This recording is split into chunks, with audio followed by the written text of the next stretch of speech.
Mini Countryman Coupe S. What is it?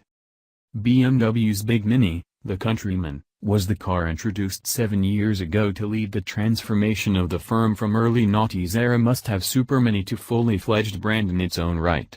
And that it hasn't so far done that very well may be because it's not immediately obvious exactly what it has added to the Mini range.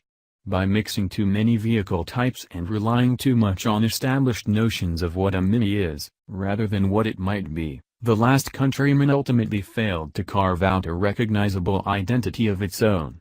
And, while it's a bigger and better car in some ways, the new one fails in much the same way. The Mini Countryman's intended as a crossover, of course, that much you can tell from the angry stare of its angular headlamps and the various bits of SUV-aping body kit sprinkled about it. And yet it may be the least crossed crossover you're ever likely to come across. With dimensions a match for a normal family hatchback every which way but for a slightly raised ride height and roofline, the Countryman's only slightly raised belt and shoulder leans leave plenty of room to doubt whether it's intended as Mini's answer to an Audi Q2 or just a normal A3. And then you drive it, and the messages become even more confusing.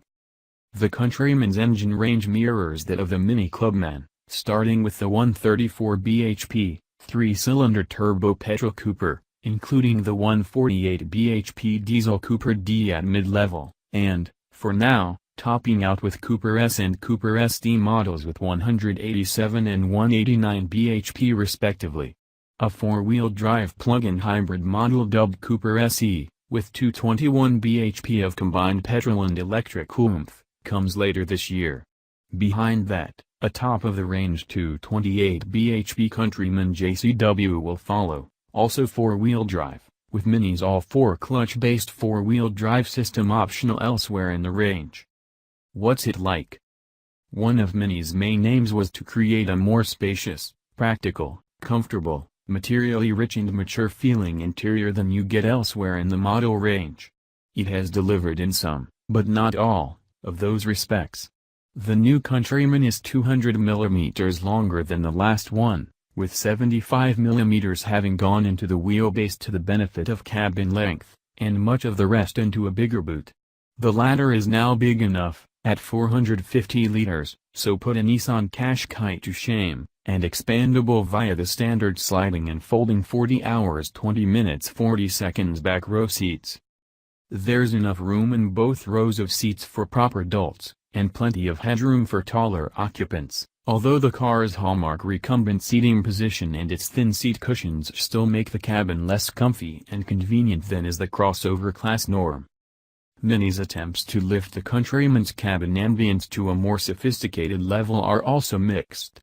Cabin quality is impressive in places but the car's plastics become quite hard and brittle at lower levels, while those illuminated dashboard and door trims don't really add much. To drive, the Countryman confounds your expectations of a modern crossover hatchback by its conformity to Mini's own modern dynamic template.